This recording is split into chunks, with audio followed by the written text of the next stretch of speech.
Good morning guys. So welcome back to my YouTube channel. അപ്പം എനിക്ക് തോന്നുന്നു new ഇയറിന് ഞാൻ അങ്ങനെ വ്ളോഗ്സ് ഒന്നും അധികം അപ്ലോഡ് ആക്കിയിട്ടില്ലെന്ന്. സോ എല്ലാവരും കുറച്ചും കൂടെ വ്ളോഗ്സുകളൊക്കെ ഇടുന്ന 2025 ഒരു ഡേ പോലും മുടങ്ങാതെ ഇടണം എന്നാണ്.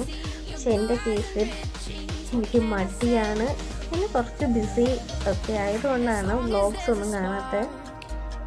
ഓക്കെ, അപ്പം ഇത് ഇവിടുത്തെ കൊച്ചു കൃഷി ആണ്.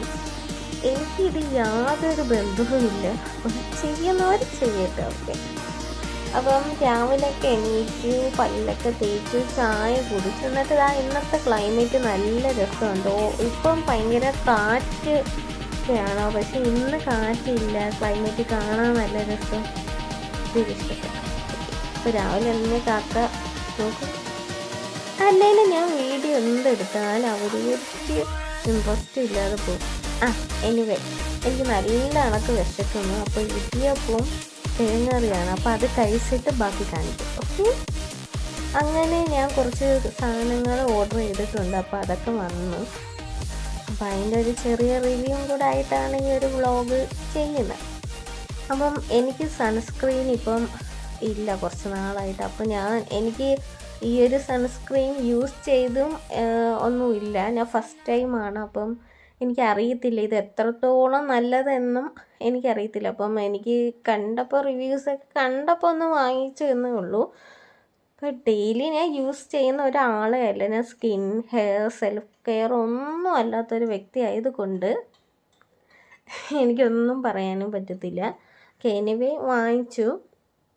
അപ്പം എൻ്റെ റേറ്റൊക്കെ 200 സംതിങ് അത്ര കണ്ടേ ഉള്ളൂ. അപ്പം ന്യൂട്രോജനേഡാണ്.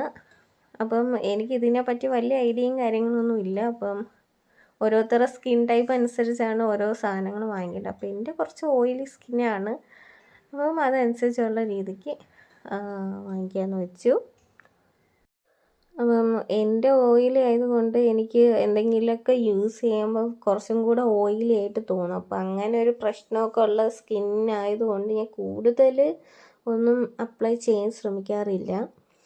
ഇനിവേ ഉള്ള കാര്യങ്ങളൊക്കെ പറയാം. അപ്പം ഇത് 2 ദിവസമൊക്കെ നോക്കിയല്ലെങ്കിൽ ഞാൻ റിട്ടേൺ അയക്കും. കാരണം ഓയിലി സ്കിന്നിൽ എത്രത്തോളം പിടിക്കുമെന്ന് അറിയത്തില്ല.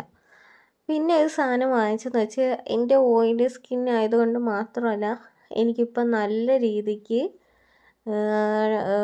വൈറ്റ് ഹെഡ്സ് ഉണ്ട്. ബ്ലാക്ക് ഹെഡ്സ് അല്ല, വൈറ്റ് ഹെഡ്സ് നമ്മുടെ ന്യൂസിൻ്റെ സൈഡിലൊക്കെ ആയിട്ടുണ്ട്. അപ്പം അത് യൂസ് ചെയ്യാനുള്ളൊരു പ്രൊഡക്റ്റാണ്. ആദ്യം ഞാൻ ഇതൊക്കെ കണ്ടപ്പോൾ അയ്യോ ഇതൊക്കെ വെച്ച് എങ്ങനെ ചെയ്യും. നമ്മളിപ്പം ബ്യൂട്ടി പാർലറിൽ പോകുമ്പോൾ തന്നെ അവർ പെട്ടെന്ന് സ്പീഡ് ചെയ്യും. അപ്പോൾ നമ്മൾ സ്വയം ചെയ്യുമ്പോൾ വേദനിക്കില്ല എന്ന് വിചാരിച്ച് ഇങ്ങനെയൊക്കെ പക്ഷേ ഈ സംഭവം കൊള്ളാം. പക്ഷെ നല്ല പെയിനാണ്. നമ്മൾ കരയിലെന്ന് ഓർത്താൽ ഇത് ചെയ്യുമ്പോൾ ഉണ്ടാകുന്ന വേദനയിൽ ഓട്ടോമാറ്റിക്കലി നമ്മുടെ കണ്ണീര് വരും. അപ്പോൾ അതൊന്ന് ഓർഡർ ചെയ്തായിരുന്നു. ഇത് 98 അത്രയേ ഉള്ളൂ. അങ്ങനെ എന്താണ് 4 ഇതുണ്ട്. ഓക്കെ, അതൊക്കെ കഴിഞ്ഞ് ഉച്ചയ്ക്ക് നന്നായിട്ട് ഫുഡ് കഴിച്ചു. ബിരിയാണി ആയിരുന്നു, ചിക്കൻ ബിരിയാണി ആയിരുന്നു, പപ്പടമുണ്ട്, സലാഡുണ്ട്, അച്ചാറുണ്ട്, എല്ലാം ഉണ്ട്. ഇന്ന് ഞാൻ പൊളിക്കും. കാരണം എനിക്ക് ചിക്കൻ എന്ന് വെച്ചാൽ ഒരുപാട് ഇഷ്ടമാണ്, നല്ല ടേസ്റ്റുമാണ്. ഓക്കെ, ഒരു നൈറ്റൊക്കെ ആയപ്പോൾ വിചാരിച്ചൊന്ന് പുറത്തൊക്കെ പോവാം എന്നൊക്കെ ഒന്ന് വിചാരിച്ചു. അപ്പം പിന്നെ വിചാരിച്ചു എന്നാൽ പിന്നെ നമുക്ക് ബീച്ചിലൊക്കെ പോവാമെന്ന് കരുതി. എന്നാൽ പിന്നെ ബീച്ചിൽ പോയിട്ട് വരാമെന്ന് വിചാരിച്ചു. അപ്പം ബീച്ചിലോട്ട് പോവുകയാണ്. അപ്പം ലൈറ്റ് കാര്യങ്ങൾ കാണാൻ വേണ്ടിയിട്ടാണ് അങ്ങനെ ചെയ്തപ്പം വലിയ മാറ്റങ്ങളൊന്നുമില്ല. ഓക്കെ, അപ്പോൾ ബീച്ച് വന്ന് ഇപ്പോൾ അവർ പാർക്കിങ്ങിൽ എവിടെ നമ്മൾ പാർക്ക് ചെയ്താലും ഇപ്പം റേറ്റ് കൂട്ടി 20 രൂപയാക്കി. ആ ഒരു ഇതിൻ്റെ ഫീ എന്ന് പറയുന്നത് പാർക്കിംഗ് ചാർജ്. മുമ്പൊന്നും ഇടയ്ക്കൊന്നും ഇതും ഇല്ല, പിന്നെ 10 ആയിരുന്നു, ഇപ്പം 20 ആക്കി. എവിടെ വെച്ചാലും ഇത് തന്നെ അവസ്ഥ. ഓക്കെ, അപ്പം നിങ്ങൾ കമൻറ്റ് ചെയ്യുക ഇത് ഏത് ബീച്ചെന്ന്. പക്ഷേ ഇത് എൻ്റെ അബദ്ധത്തിൽ തന്നെ ഏത് ബീച്ചെന്ന് വരും. എൻ്റെ ഇതിനു മുമ്പുള്ള വ്ളോഗ്സിൽ ഞാൻ വന്നിട്ടുള്ള ബീച്ച് ഇതാണ്. അപ്പോൾ എനിക്കിവിടെ വരുന്ന ഒരുപാട് ഇഷ്ടമാണ്. എത്ര ബീച്ചിലൊക്കെ പോയാലും നമ്മുടെ സ്ഥലത്തെ ബീച്ച് അത് വേറെ വൈബാണ്. ഓക്കെ, അപ്പം ഇപ്പോൾ വെള്ളത്തിലോ കാര്യങ്ങളൊന്നും ഇറങ്ങത്തില്ല. അത് മാത്രമല്ല കരയിലോട്ട് കടൽ കയറിയിട്ടുണ്ട്. ആരങ്ങനെ ഇറങ്ങത്തില്ല. ഇറങ്ങിയാൽ നോക്കാൻ ആൾക്കാരൊക്കെ ഉണ്ട്. അപ്പം നമ്മളൊരു മരത്തിൻ്റെ മൂട്ടിയിലല്ല, മരത്തിലിങ്ങനെ ഇരിക്കുന്നു തടിയിൽ. അപ്പം എല്ലാം കഴിഞ്ഞിട്ടാണ് വിചാരിച്ചത്, അയ്യോ ഞാൻ വ്ളോഗ് എടുത്തില്ലല്ലേ എന്ന്. അപ്പം ഇതിൻ്റെ അകം കോളിഫ്ലവർ ബജ്ജി, പിന്നെ ചിക്കൻ ബജ്ജി, പിന്നെ ചോളം, ഇതെല്ലാം ഓൾറെഡി കഴിഞ്ഞു. അല്ലെങ്കിൽ അതും കൂടെ കാണിക്കാം. അതൊക്കെ കഴിഞ്ഞപ്പം എന്നാൽ പിന്നെ ഇവിടം വരെ വന്നേ, റീൽസിലൂടെ കാണുകയും അല്ലാതെ കണ്ടുപിടിച്ച ഒരു സ്പോട്ടിലേക്കാണ് വന്നിരിക്കുന്നത്. അപ്പം ഫിഷ് തല ഇഷ്ടമുള്ളവർക്കൊക്കെ, മീനൊക്കെ ഇഷ്ടമുള്ളവർക്കൊക്കെ ഒന്ന് എൻജോയ് ചെയ്യാൻ പറ്റിയ ഒരിടമാണ്. നല്ല ടേസ്റ്റാണ്. ഒന്നാമത്തെ കാര്യം, എനിക്ക് ഫിഷ് ഫ്രൈ എന്ന് വെച്ചാൽ ഒരുപാട് ഇഷ്ടമാണ്. അപ്പം നമ്മൾ പുട്ടും, എനിക്ക് ഇതിൻ്റെയൊക്കെ പേര് കറക്റ്റ് അറിയത്തില്ല, എന്തൊക്കെയോ ഓർഡർ ചെയ്തിട്ടുണ്ട്.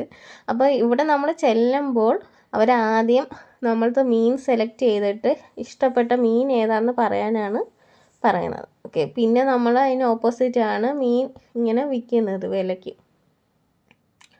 ഓക്കെ, അടുത്തത് അതൊക്കെ കഴിഞ്ഞ് നമ്മൾ കൊട്ടിയത്തുള്ള ഡ്രീം മാളി വന്നു. അപ്പോൾ ഞാൻ ഡ്രീം മാളി വന്നില്ല, ബാക്കി എല്ലാവരും ഇതിന് മുമ്പ് വന്നപ്പം ഇങ്ങനെ ഞാനൊക്കെ വരുമ്പോഴാണ് എനിക്ക് ഇങ്ങനെയൊക്കെ കറങ്ങാനൊക്കെ പോകുന്നത്. അപ്പോഴത്തേക്ക് ഡ്രീം മാളി ഒന്ന് കയറി. പിന്നെ അറിയാലോ, ഉമ്മമാരെയൊക്കെ കൊണ്ടുപോയാൽ അവരുടെ ഷോപ്പിങ്ങും കാര്യങ്ങളൊക്കെ അറിയാലോ. അപ്പോൾ അവർ ആ ഒരു സെക്ഷനിലോട്ട് പോവും. പിന്നെ ലുലു ഡെയിലി ഉണ്ട്. അപ്പം നമ്മുടെ അതായത് ട്രിവാൻഡ്രത്തുള്ള ആ ലുലുവിൻ്റെ ഹൈപ്പറിൻ്റെ 4/1 പോലും തികച്ചില്ല ഇവിടെ സാധനങ്ങൾ. കാരണം 3-4 സാധനങ്ങൾ ഉമ്മ നോക്കിയിട്ട് പോയി. ഇവിടെ അതൊന്നുമില്ല, പക്ഷേ മറ്റിടത്തുണ്ട്. ഇപ്പോൾ ചുമ്മാ ചുറ്റിയൊക്കെ കറങ്ങി. ഇനിയിപ്പോൾ വേറെ പ്രത്യേകിച്ച് പരിപാടിയൊന്നുമില്ല. ഓൾറെഡി കഴിച്ചൊക്കെ വന്നതുകൊണ്ട് അവിടെ നിന്നൊന്നും വാങ്ങിച്ചില്ല കഴിക്കാൻ. ഇനി നമ്മൾ നേരെ വീട്ടിൽ പോവുകയാണ് ഗൈസ്. അപ്പം ബൈ ബൈ. അപ്പം ഡ്രീം മാളൊക്കെ കണ്ട്, അത്യാവശ്യമൊക്കെ നമ്മൾ കോളേജ് പിള്ളേർക്കൊക്കെ ചില്ല് ചെയ്യാൻ പറ്റിയ, കുറച്ച് നേരമൊക്കെ ഒന്ന് ടൈമൊക്കെ സ്പെൻഡ് ചെയ്യാൻ പറ്റിയ ഒരിതാണ്. അപ്പോൾ ഇത്രയേ ഉള്ളൂ വ്ളോഗ്. Okay, bye guys.